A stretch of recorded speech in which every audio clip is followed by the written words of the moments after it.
What's up, y'all? It's 10 at 3 time in Tennessee. How are you? Hope you're well. Hope everything in your life is going great here on this Thursday, December 11th. Just 2 weeks, exactly 2 weeks away from Christmas. And exactly 7 days away from the paralyzing fear that comes from, oh no, did I get everything I needed to get? How can I get this? How can I go get this? How can I get this shipped to the house? Welcome to that time of the year, because it shouldn't be about those things this time of year, but it often is. You know, you got a big family. You want to make sure everybody's taken care of. Everybody's taken care of roughly evenly. You know, you got to be very careful about those sorts of things. Kids keep count. They are smart. They know things. Happy birthday again to my son yesterday. Thank you to everybody who sent the well wishes. Especially for the stuff at the end there about East Tennessee Children's Hospital, which until the day that I leave this earth, I will happily shill for the miracle workers at East Tennessee Children's Hospital. We got a lot to talk about today. Got Lord of the Streams, Tom Barclay back there. Tom, how are you? Hope you're having a great day. Yeah, I'm doing good. You doing good? I'm doing good, although Yeah. what's interesting is there are so many days in the newish gig that for me have been, so different. Today has felt remarkably similar because it's by 2:30 p.m. Eastern, I'd already written 3 or 4 stories today for the digital side, for getting content up, and it feels like this is what I used to do. It's the like I said, it's the postseason flurry. Yeah, it's a flurry of activity, and thank you again to Emily Ray Cochran, who was with us twice yesterday, and Justin Wallace, who helped us out at night on the ones and twos there in Tom Barclay's hot seat. And we had to do that last night because for the second time this week, the minute that we walked out of here at 3:59, to take it to the minute break to go into 10 about town, things happen. And so yesterday we, as we were about to wrap up there, I think is when the news came out, which let me put that up in the old bottom screen there for you. But yeah, that's how it goes sometimes. That's just how it goes. Because there are days in this business where you feel like you're really connected, you know exactly what's going on, and you got things ready ahead of time, and you're good to go, and that was a little different yesterday. That was one of those days. We had the video all set up yesterday, and we played it, and then it's like, well, that meant absolutely nothing. He was right. You know what? There was Washington. He was right. He had no plans. Yeah, he's smart though, because the way that he played that is.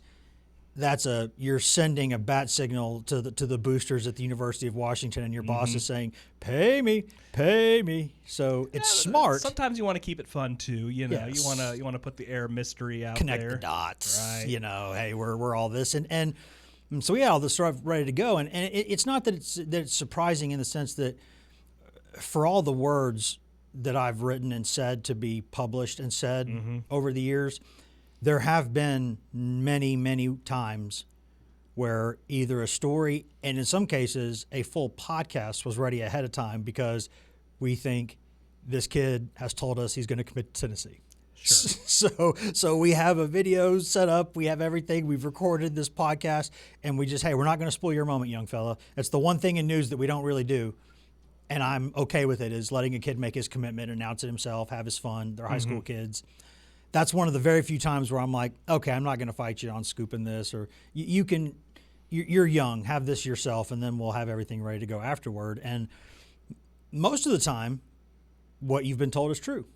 And then there are moments where a young man says, oh, I'm picking a different hat on the table, or a coach goes, right. Oh, I'm actually going elsewhere, or, oh, and so you've wasted words, and, you just, that whole control, like select all, cut, or delete, or the delete button on a podcast, it's just infuriating. And when you go live, can't do anything about it. Yeah. And so you're sitting there breaking down, hey, with Ryan Walters going on, this is exactly why this would be one of the very top names on my board. This make all kinds of sense, all of this.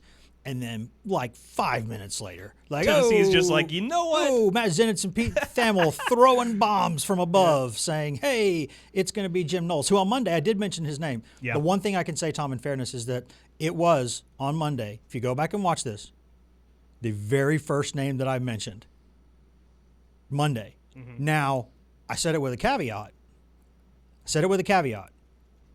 That I do not think Tennessee will go do this. But I said, I'll give a synopsis of what I said, an approximation of what I said. If you want to go make a huge splash hire, Jim Knowles isn't technically on the market, but sort of is on the market because the change at Penn State, he's only been there 1 year, so he's not connected. You maybe could go get one of the most respected coordinators in college sports. For sure. And I said, but I don't think they will. But technically, you could go, if you want to go big. I think the name was always going to be you Matt, could right? go do that. And that's why we talked about last night again, not to rehash, but when you cover a lot of coaching searches, for people who didn't watch last night, athletic directors always have names on a file, either on the computer or written down in a desk. Always. Yeah. Where if this person leaves tomorrow, here's people I have in mind. And some people are old school. They don't want it on a cloud anywhere, so they keep it on a legal pad or in a notepad like I've got here, and they put it in their desk. Or at the very least, they file it away in their head. Where every point in time, especially the profile revenue sports, if somebody goes, this is immediately, I'm going to hit the ground running on here's who I'm going to go after.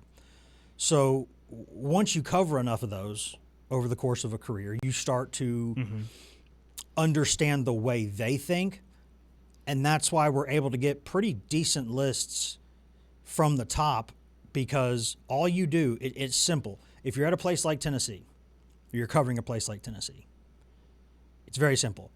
The very first names you mention are let's say money was no object. Let's say the situation lined up perfectly. Let's disregard whatever it would cost. Here are the top 2 or 3 names that I would want. In a perfect world, this would be my head coach. This would be the defensive coordinator. And if you're a head coach, you do the same thing for staff. This would be my guy. And then the second list is like, okay, who's really good but could be a more reasonable hire if I can't get the very top guys? That's where you go next. And then finally you mention, who do I know and trust? Who have I worked with before? Who has worked with somebody who, even though I've never worked with them, we've both worked for the same coach in the past, and people speak very highly of this guy. Or I faced this guy's offense or defense in a game and he kicked my butt and he really out-schemed me. So I want that brain in this building. And those are essentially you just go down a list and you look at who fits in those categories. Yeah. That's what you come up with. When you're putting up a hot board, that's what you do. Money is no object. Here's a reasonable suggestion. Here's people this guy knows and trusts. That's what you do. And when I put that list together, the very first name on the list, Jim Knowles. He was in the if money is no object.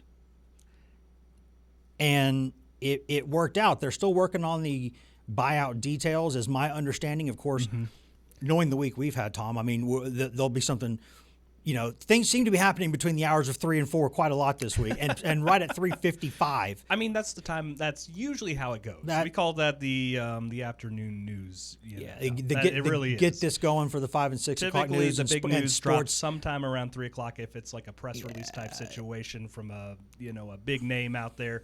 They're waiting for the end of the day to get that into our news cycle on TV and whatnot for that evening newscast, right? Yeah, and in the world of sports too, it's traditionally speaking, Sports Center's at 6 p.m. Eastern. Yeah. And it leads into whatever they've got their primetime 7 o'clock game or studio show or whatever it is, right? And so that is a time to be fresh and big and get something out there. So that's when the national reporters are really, really, really going after stuff. Yep. And that's when agents are really, really, really filtering things to those guys. That's how it works. I mean, it works. 75 to 80% of it works exactly the way that you think it works, with coaches and their agents getting a hold of reporters like me or like the big national dogs and getting things out there that benefit themselves or their client, right? Yeah. And because the agents get a cut of it too. So all of these things happen, and you start to learn how the business works. So you put together a list, and you're not even if it's not the name you expected, it doesn't surprise you. And this is one of the rare times, I'll say this, one of the rare times where Tennessee, in basically any sport, for a head coach or an assistant, has hired the very first name that I thought of. In terms of like, if you could go get one of the best, who would you go get? Right. Who maybe you could go get. And there are risks to this. And by the way, Tim Banks is going to Auburn. We'll talk about that in a little bit too. Yeah, here's the thing. There's a lot of quick turnaround happening here. Typically, this stuff doesn't, it doesn't pop off quite this fast. But like we're within a period of less than a week, we're down one OC, up one, or down one defensive coordinator, up one defensive coordinator. What's that? Right? I think it was. I think it was Nobel laureate Lil Wayne. I think it was Nobel laureate Lil Wayne who said, "Real gangsters move in silence like lasagna." And I don't even know what that means, but they're getting it done behind the scenes. So when it starts to leak out, it's like a volcano, like it's bubbling and you don't see it. So how long do you think this has been bubbling for at least for Banks's end of the scenario here? Probably, I would imagine that going into the Vanderbilt game, it was very much a possibility. Yeah, and then after that Vanderbilt game. Yeah. At that point, Tim Banks is probably, if I had to guess, that's when he's really feeling like I might be out here, so I need to be putting out feelers for other jobs and seeing where things are and getting my side of the story out about, hey, this defense isn't as bad as you thought it was. Here's what's going on. So you're working all that stuff. And you're trying to filter out what's true and what's not. And so that's going on. And then, Heupel, I'm guessing, he won't be honest with you. He just won't tell you. He won't lie. Unless it's about injuries, he'll lie to your face about injuries. But anything else, doesn't really lie. He won't say much, but he'll just tell you nothing or something else. He won't lie to you, unless you consider something a lie by omission, I guess, or obfuscation or whatever, misleading, sleight of hand, however you want to describe it. But he's very careful in how he says things. But I would imagine that he knew, and he wasn't the only one. The minute that James Franklin got fired, I would imagine Josh Heupel and a bunch of other head coaches around the country immediately went, who's his agent? Do I know Jim's agent? I'm going to make a call here. I'm going to have my guy make a call here. Put the feelers out there, right? Yes. So see what the temperature of the room is. So you tell your agent, you text or call your agent, and you say, hey, do you work with Jim, or do you know who Jim's guy is? Can we just hypothetically speaking, my man, can you look at there's two questions. The first one is there any scenario where you would take this job? Are you legitimately in any way interested in this job? To which the answer always needs to be yes. It always needs to be yes, because if you don't answer that, then you do not get to question number two, which is how much would it take? What's it going to take to get you here? So if you don't answer question one with a yes, you don't get to question two. So you always say yes. It does not matter. If if the North Korea fighting football team calls and is like, hey, we're looking for a new offensive coordinator, you're not going to take that job. It's North Korea, but you're going to say, sure. What would it, just out of curiosity, sure. I could see a scenario where that would happen. So what do you got there, Kim? What do you got? And then that way you get the number, so you can make whoever's paying you pay you more. So that's kind of how all that goes. And with Banks, obviously, Golish would be someone that he would communicate with anyway. They worked together for 2 seasons at Tennessee as the offensive coordinator and defensive coordinator. So they're doing daily work, scripting things, trying to challenge each other in practice, learning the intricacies of each other's systems. There's obviously a lot of connectivity there. There's a lot of tissue connecting those two. And so that would be, I would imagine, one of the very first calls that he or his people would make, which is, hey, Alex, we thought he was going to Arkansas. He's actually going to Auburn. It looks like he's going to have a coordinator. It looks like Durkin is going to be his coordinator. He's going to keep him. But Tennessee's on the hook for a coordinator salary for me. So you don't have to hire me as a coordinator. I'd love to be one, but I'll go be a safeties coach or a corners coach or special teams coordinator, whatever you want to call it. And you have to pay me a fair amount, but you don't have to go overboard because Tennessee is on the hook for the rest of it. And the contract says you have to make every reasonable effort to get one of the best jobs you can get, and you have to be paid a fair market value for that job, or else Tennessee will sue you or not pay you. You can't go $1, Bob. You can't. You can't. It's not The Price is Right where hey, Auburn, $1, Bob. Now Butch Jones basically did that. Took an intern's position at Alabama for like $40,000 or $50,000 a year. So went to Tennessee's biggest rival for the lowest amount of money that could possibly be taken, and got away with it because, hey, people who go work for Nick Saban then go on and become head coaches. So this is actually a smart professional move for me. So you can't sit here and say that I'm intentionally doing this to you. But we all know I'm intentionally doing this to you. And so, but you can't legally. Tennessee's got to go, you tip your cap, respect. That was a smart move. Smart move, Butch, and you move on. But in this case, it's not like they can say the safeties coach at Auburn is going to make $100K a year. It's going to have to be a hefty fee.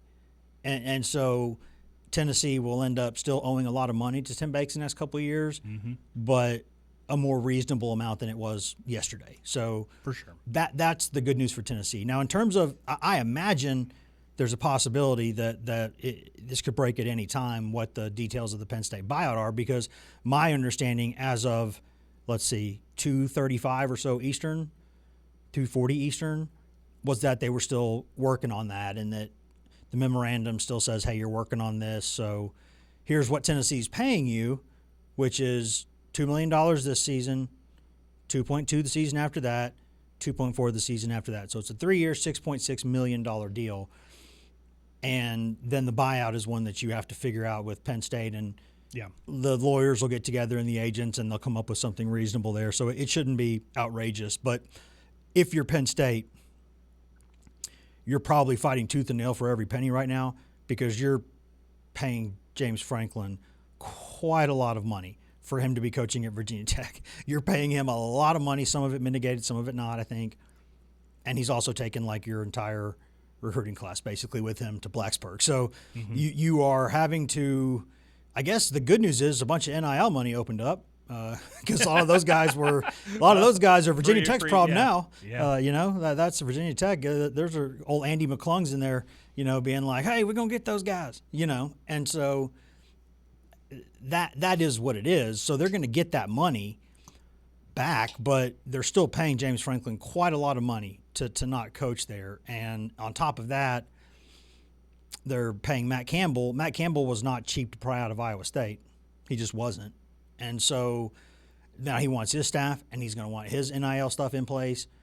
And so, yes, could I see Penn State and Tennessee haggling quite a bit over the funds on this buyout? Yes, because if I'm Penn State, I'm saying every freaking penny. We need it more than you right now, every freaking penny.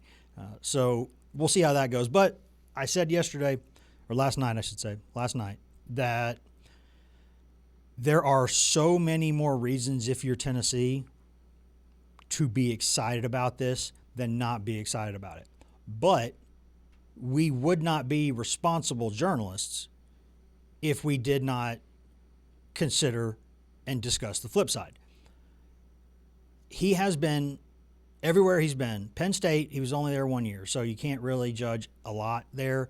And they weren't good defensively at times, but they also, offense is their problem. We all know this. And so, okay, whatever. But he will, everywhere he's been, put together, by the time he's left, basically, almost everywhere, elite defenses. And he's done it sometimes while having a hurry-up offense or a no-huddle offense on the other side of him. On the same sideline, I should say. So when you get Oklahoma State near the top nationally in defense, Oklahoma State, which under Mike Gundy would often score like 50 points a game and allow 49, it felt like. And he put up a defense there, built one, tremendous numbers. Ohio State, we all saw what happened. Do they have dudes? Of course they have dudes. But they built just an absolutely dominant defense by the end of his time there and won a national championship. And that's why Penn State paid a lot of money about 340 or 50 days ago to get him. He's good. He's really good. The flip side is sometimes the way he coaches, the way his system is, it's been described to me and others as something that's a little complex and something that sometimes takes time, i.e. more than one season, to really grasp. And in this situation, like I described this to Emily last night when she was in here and said, if my elevator pitch to you really quickly is I'm going to be maybe the highest paid defensive coordinator in the country, and it might take more than one season for you to really see how this works.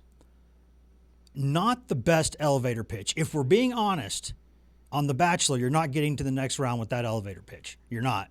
You're not getting a second date on The Bachelor with that kind of. And I've watched 0 episodes of The Bachelor, but I'm just guessing how it works.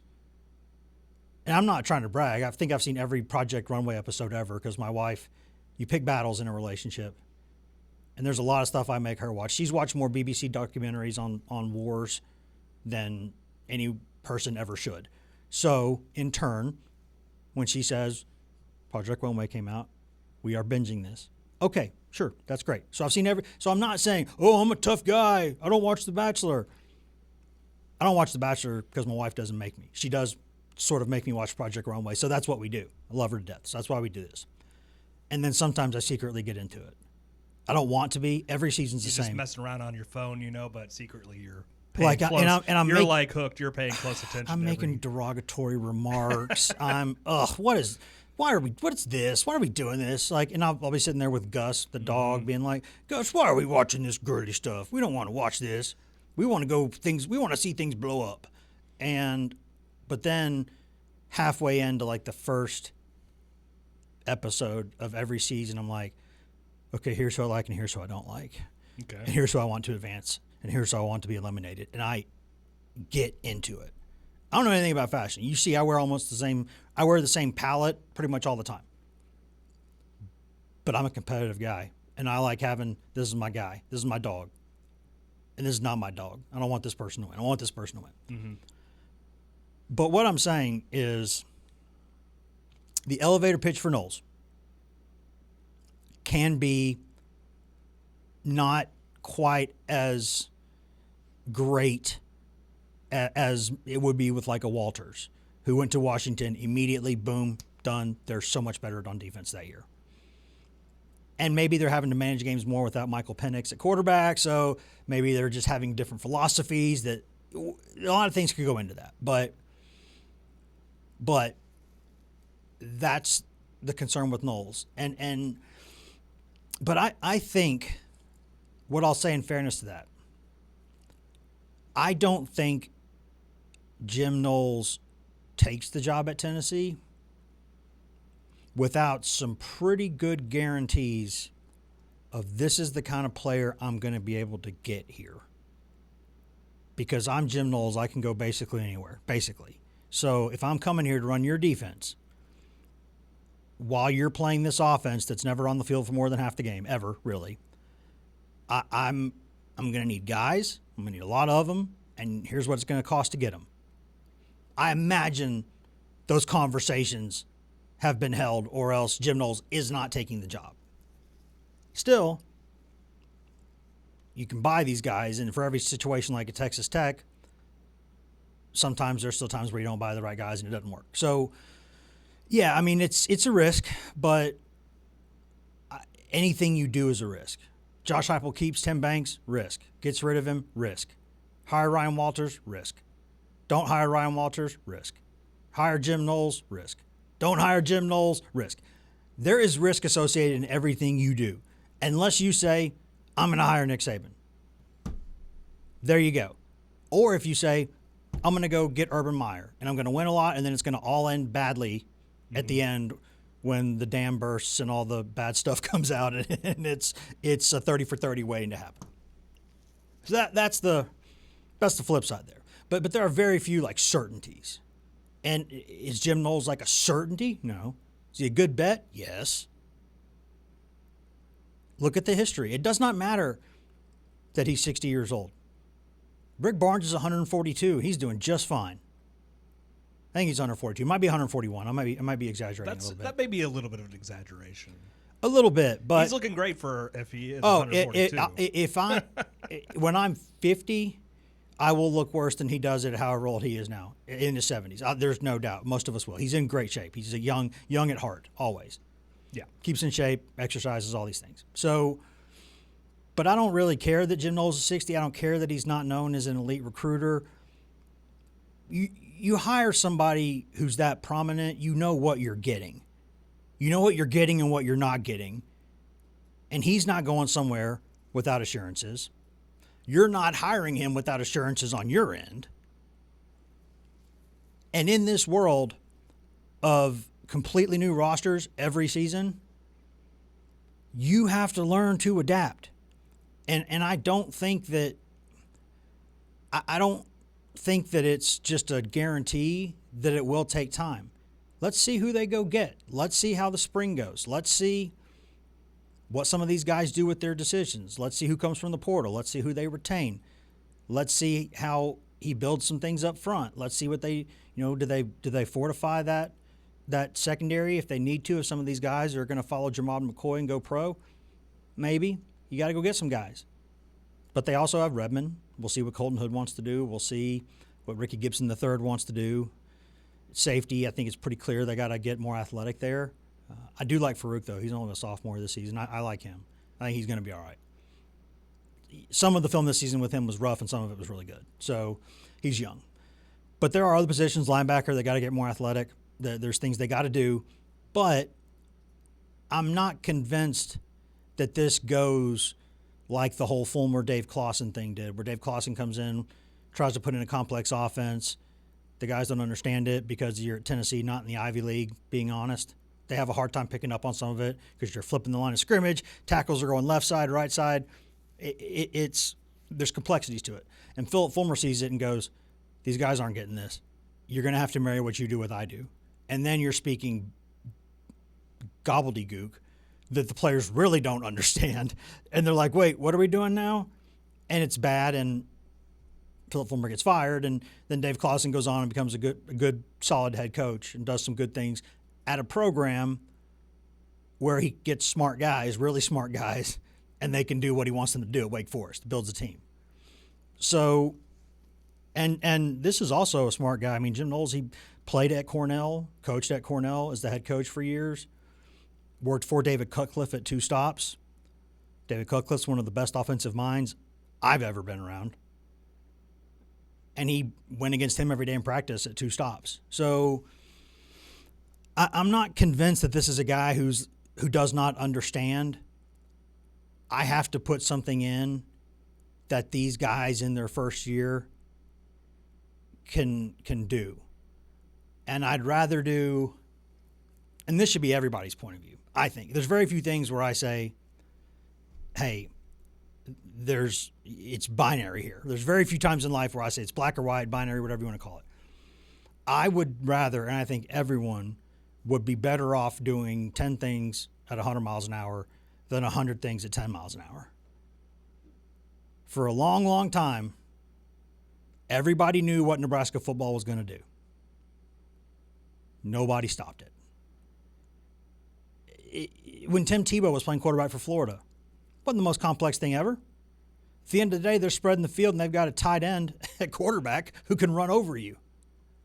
Like, you can't – it does not matter how complex it is if you just run it correctly. Vanderbilt does not do a lot of stuff. You would think with a program like Vanderbilt, with the guys that they're getting, historically, they could run complex stuff because they're smart guys to get into that school, even though they do fudge a little bit at athletics, and they don't talk about it, but they do. Just telling you. But still, I would say the average SAT scores would be higher on that team than the average SEC team. Just throwing that out there as I bet that's the situation. So you would think they could run a lot of stuff, and that would overcome the lack of athleticism and size and all these things. When you watch them, they don't do a lot of things. What they do has options within it, and they just run it well. They don't get out of gaps. the ball goes, for the most part, where it's supposed to go. And then you sprinkle some of that Diego Pavia pixie dust on it. And that playmaking, those plays that he makes he'll drive you nuts, and then he'll go, whoa, how did you do that? That was really, really good. Where'd that come from? But it does not have to be complex. It just has to be executed. And I would imagine that they're going to have something in place. Because I'll tell you this, Josh Heupel's not slowing down his offense in practice. Maybe he'll have the scout team do that. Tennessee runs Tennessee's offense. So every day you're going against an offense that's not going to give you much time at all to make decisions. So you can't get super complex. And sometimes they don't make hardly any subs in a drive. So you can't adjust. So you have to have flexibility within what you're doing. And I refuse to believe that this guy, I don't think you're giving $6.6 million over 3 years to a guy who you know it's going to take 2 years for this thing to work. I mean, maybe, Tom, but I'm not an elite businessman. I'm pretty sure that sounds like bad business if that's the case. Right? I mean, fair enough. When are we supposed to get that MAU, though, that memorandum? The one from I've got the one from the one that Knowles signed with Tennessee. I've got that. Oh, okay. one. So we have that in. Yes, and so I know that it's 3 years, $6.6 million. Yeah. The only figure, because it's just the memorandum, it doesn't have everything in there. It's got the very basics, but it does not say. At least I tried to read it. It's 5 pages. It's not War and Peace. I mean, it's not. You know what I mean? Like it's not the Iliad or the Odyssey. I can get through it pretty quick, but I didn't see any. I think they're still working on the Penn State buyout. Sure. But other than that, $6.6 million. Now, there would be other assurances that are not going to be in a contract, but the kind of thing that if you break your word on this, the agents are going to know that, and you're going to have a hard time getting guys in the future. So if you tell an assistant, I'm going to be able to get you in the ballpark for this much financially for your guys, I'm going to give you this much freedom to run your stuff. I'm going to, I'm the head coach, I'm your boss, so I tell you what to do, but I know how good you are, so I'm giving you this much leeway. You're basically the head coach of my defense. Now, I'm going to decide sometimes that you're not bringing enough pressure, or that you're blitzing too much, or that why do you have this safety on the field? Why do you have this linebacker on the field? Get him out, get this guy in. I'll do that stuff because I'm your boss. But generally speaking, I'm not going to tell you how to do your job. And I'm going to give you a nice allotment with NIL to be able to go get guys. Because I know you're 60 and you don't want to be beating down the doors every day to recruit. I just don't know many people at that age who really, really get after it on the recruiting trail and really understand social media and really understand the way kids these days think, and a lot of that's a big ask. I'm not saying it's impossible. I'm sure it does happen. But it's not a big ask. I mean, I'm, just in my very early 40s, right? And there's things, and I work in media, and there are things with certain applications or certain services where I go yell for Justin or Shelby or one of the very smart young people that we have and say, kids, what's wrong? Can you fix this? Grandpa's in trouble again. And I'm a generation younger than that. So yeah, they're gonna have, you got to put aggressive young recruiters around him. We'll see what he wants to do with the staff. That's going to be another fair question. Again, that knowing the way things have gone this week, it's going to come out while, in the next 20 minutes. Knowing this week.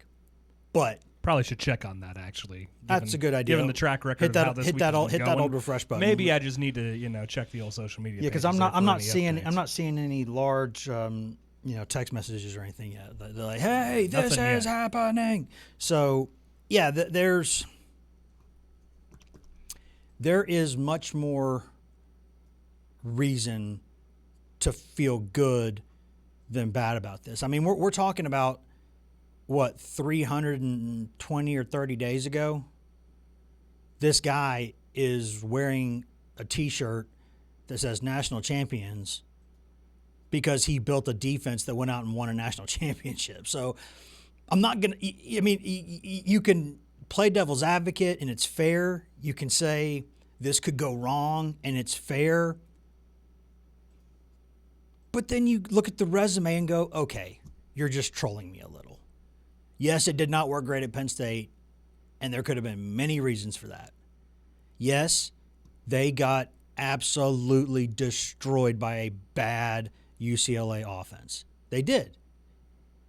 We saw that game.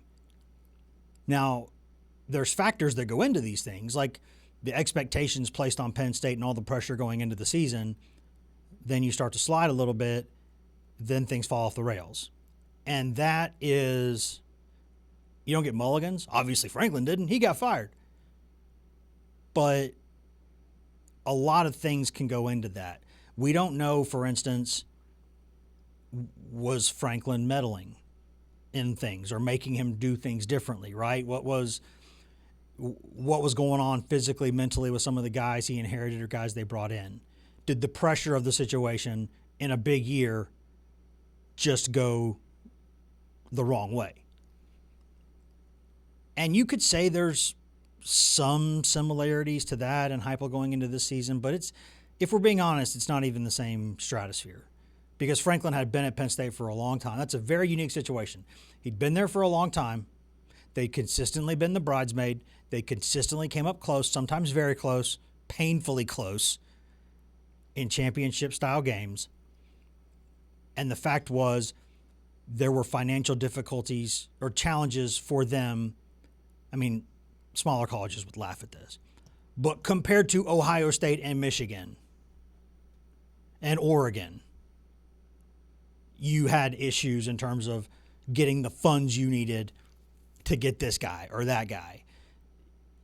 Penn State is Penn State. It's loaded. But it's not, the pockets are not the same as they are at Ohio State, Michigan, and with Uncle Phil over there in Eugene, Oregon. And for years, Franklin kind of behind the scenes and occasionally publicly would say, hey, we got challenges here that these other guys don't have. And so Penn State in the offseason said, okay, James, give us your list. We'll give you everything on this list. We'll give you every single thing on this list. But by God, you better go win us a championship.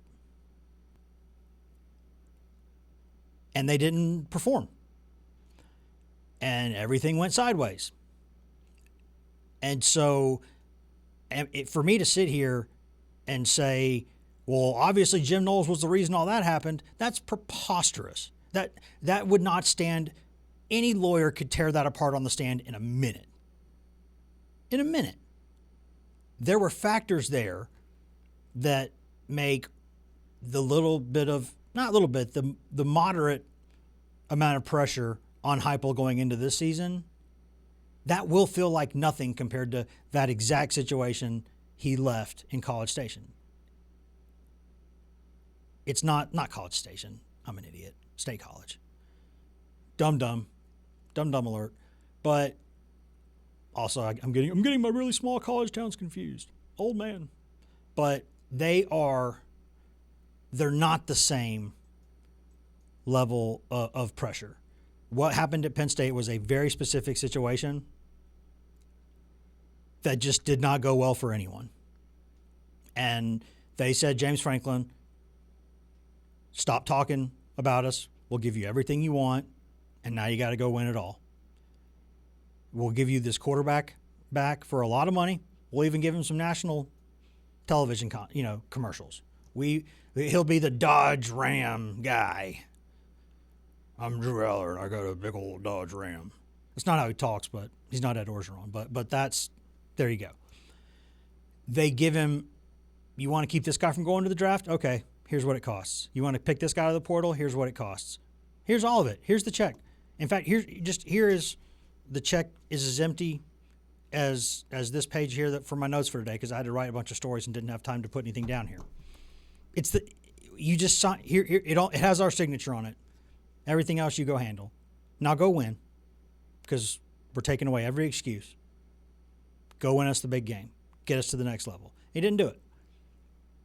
And because of that, a guy who was very unlucky to not be playing for a national championship the year before is out. That's how it happens. So I'm not going to sit here and say, well, UCLA carved him up, so old Jim Knowles isn't what he used to be. Every situation is unique. Now, if things don't go well at Tennessee, then Jim Knowles is going to start being known as a coach killer. And you don't want to be that. But that would be most likely an unfair thing to say. So the bottom line is you're looking at a guy who's one of the very best at what he does and is understood pretty much across the country to be one of the best at what he does. He's paid like it. So you absolutely should expect good results. And if you don't get them, one free pass and then no more. So, yeah, there's – and what I like about this is that it shows to me that Josh Heupel understood the assignment. That, for people who talk about, and not unfairly, something can be inaccurate but fair. You don't think about it that way, but you can have questions that are not accusations. You can have concerns that are not reality. You just can't assume. You can't assume. But there were fair questions out there. I was one of the people asking them. Frankly, I was. Go back and watch the tape. We don't lie. We don't delete. It's out there. And I said, Josh Heupel,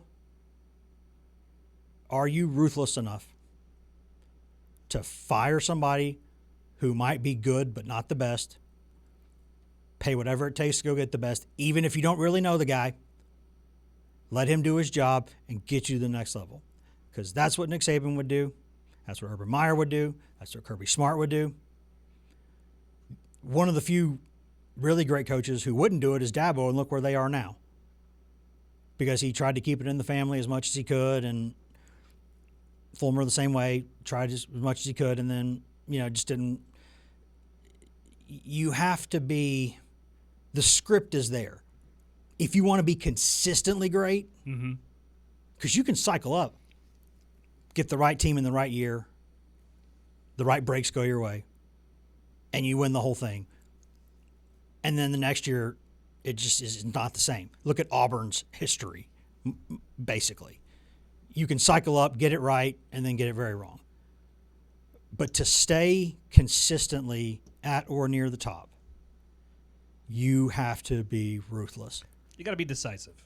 There you go. Absolutely. That's decisive. Is a way to put it that doesn't sound. It doesn't. It's not as ruthless. venomous. If it was ruthless, there would be like a revolving door, right? If you're going to be absolutely ruthless, you're going to be firing people like no one's business.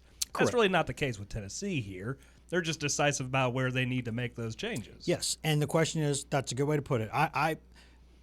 That might be a better word to use. Like, would he be decisive and firm enough to go say, you're very good at what you do? In fact, you were a finalist for the Bros Award, a finalist for the Best Assistant Coach in College Football Award last year. But things were bad this season, and I understand why.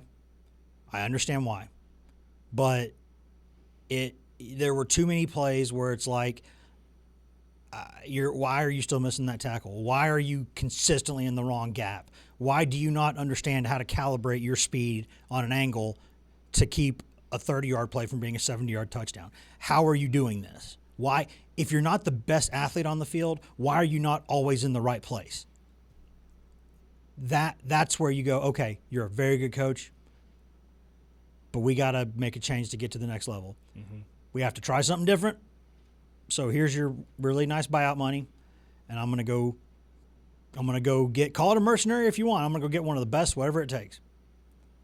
Would he do that? Because Heupel, people say Banks is his first firing, and I suppose on paper it is. Mm-hmm. There have been times where people have gone elsewhere and he let them call it something else, like somebody accepts a job somewhere else.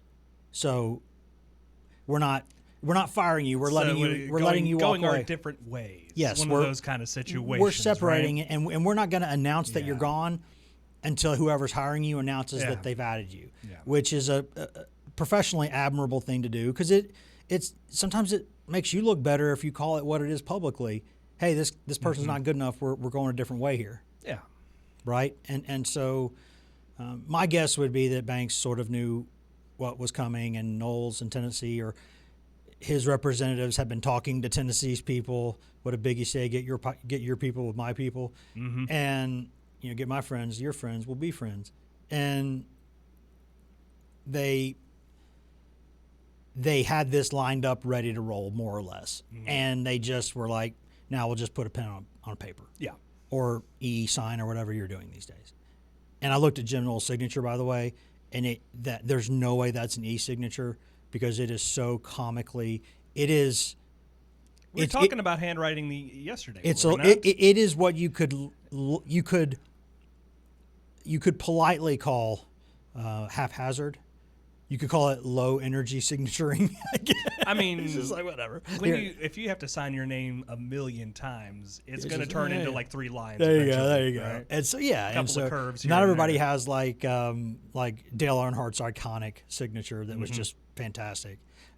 My dad has a really awesome signature too. I don't. Mine sucks. But if you would, Josh Heupel be this firm, this decisive, this motivated to understand the assignment, to understand what the stakes are, and now nobody can say he wasn't bold enough to go do something. For sure. He went and did it. Got it done before the postseason's over. Yes. And that's got to hand it to him. Good timing on his part. Got it. You got to look for some There good news somewhere you before go. the season totally ends, right? Yeah, and here you go. And maybe this affects things, because if you're asking why we haven't talked about the Sharon Moore stuff, we talked about it a lot last night. So there is the cloud hanging over all of this, that just when you think things have started to settle and this is where these coaches will be next season, well, let's just put a vacancy on one of the Rushmore jobs. Let's just throw that in there. So by the way, now we're going to shuffle the entire deck again, unless they hire from within, which if Michigan hires from within, with everything that's happened there the past 5 or 6 years, they are the dumbest people in college sports. And I don't think they are the dumbest people. I think they finally understand now they got to get away from this entire Harbaugh tree. All of it. Root, stem, burn it out. Control burn. Get it gone. And in a couple of years, you can have something else planted there. But unless they hire from the NFL, you're going to have maybe a coach going from top-tier school to top-tier school, but eventually look at it as tiers.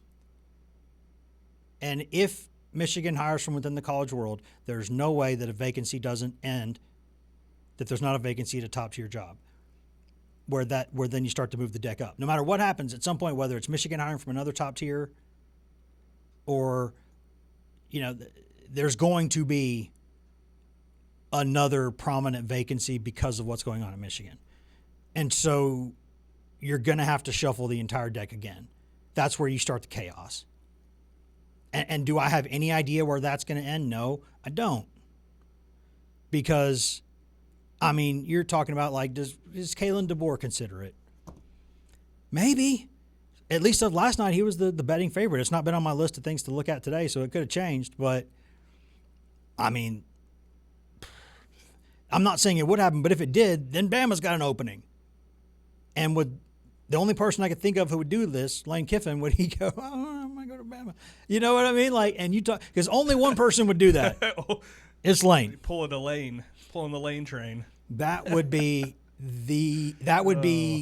the coup de grace. That would just be when the you make it your reputation, I guess you can just expect it. That would you be can't be too burn up about it. That would be Lane's Mona Lisa. It would be framed in the Louvre for all time, for people to come by and watch it and look at it and stare at it and have documentaries discussing it. It would be so good. So good. And he's the only person I think who would do that. So But that's just one scenario. There are a million scenarios out there where, okay, now whoever hires, at some point do you get a vacancy where now somebody from Tennessee is going to want to go fill that vacancy somewhere because the money's getting crazy and you can't say no to it. Somebody's going to double your salary. Hey, all right. I've said it before, this is as far north as I will ever live unless you want to like double or triple my salary. You do that, I'll go be cold. I'll go be cold. I mean, This ain't nothing. you know, it's like, you're like at that point, you're like, I love being here, but, my kid it'll be easier for the kid to go to college now. Like, you know what? I mean, like it's business, right? So, and that's, there are a lot of things that could happen. So everything that we've talked about today,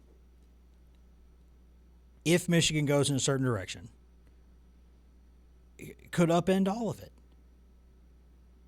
And by golly, it's entertaining. I mean, now, with a caveat, when the assault stuff came up and the allegations and the police reports and Moore being in custody, that's where the laughter stops, because that's where you go from, okay, look, another, young, rich, successful businessman who claims to be an upstanding member of society and talks about it a lot, gets caught, where he shouldn't be. And that, it's not funny for the family, but as society, if you want to laugh at that, I'm not going to stop you. I hate it very much for the children and for the wife and all these things, but I'm not going to stop you or try to stop you from laughing a little bit at when you see somebody who claims to be something and then you find out there's something else and you go, I get it. But then that police report came out and you're like, oh, not laughing now. So I'm not making light of that at all. That was scary, and I'm glad to this point nobody got physically very hurt. Emotionally, looks like there's going to be a lot of fallout from that, and I'm not making light of that. But physically, everybody looks okay. So that's good. But man, it captivates you. It just does. Like there's that. It's and not with more specifically, but one of those things that we all think and nobody talks about. When like a big natural disaster looks like it's coming, you can't not look. You're glued to the screen and updating your socials and, watching, different screens. You got your iPad doing this, your phone doing this, and your TV on the wall doing this, and you're looking at everything because it captivates you. And this college football offseason has been a circus, clown car, sideshow debacle that you can't turn away from. And at the end of all this, knock on wood, Tennessee will have a better staff than it did when it entered that. When you go into you get on Mad Max's Fury Road, like this offseason is, and it is that. You make it to the end with more parts or better parts than you had at the beginning, buddy, you've had a good offseason. You've had a good offseason because there's a lot of people who, even if they have a nice situation, they're much less cash rich than they were going into it. They're cash poor at the end of the circle. You know what I mean? Like they may have got from A to B and this car looks really shiny. Your bank account doesn't. Tennessee has a chance. Famous last words. Tennessee has a chance to get to the end of this offseason with a better staff on paper than they had before. And it costs some money, but not like Penn State's situation, not like LSU's situation, not like, you know what I mean? Mm-hmm. Not Florida's situation, not Florida State from years ago with Jimbo. Different situation. you're a little poorer than you were, but not much. And it would be totally worth it.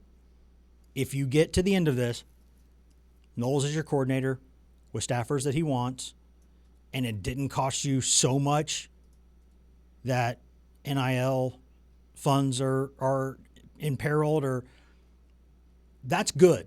That's really good. That's really, really good. If you can get to that point, then you could say at the end of a not bad, but frustrating Tennessee football season. It wasn't terrible. It was bad. It had a terrible ending. And yes, the Vanderbilt game was the end. I don't care what happens in the bowl game. Hey, you know how we were talking about how Tennessee loves to drop news in the middle of this podcast? Guess what they just dropped? What? Wide receiver Chris Brazzell, he's declared. That one we expected. I think we expected that, but it's official now. Yes. So that's official. So now we'll wrap this show up once again with news. We'll get out of here before something else happens again. But my point is, I'll say this at the very, very end, 10 seconds. This is Tennessee has a chance to get from point A to point B at the end of a frustrating year with a better staff than they had before and enough money to go spend on players to get them good, to get them better, to get them what they need to be. Or it could be the exact opposite. We'll see you in about 23 hours.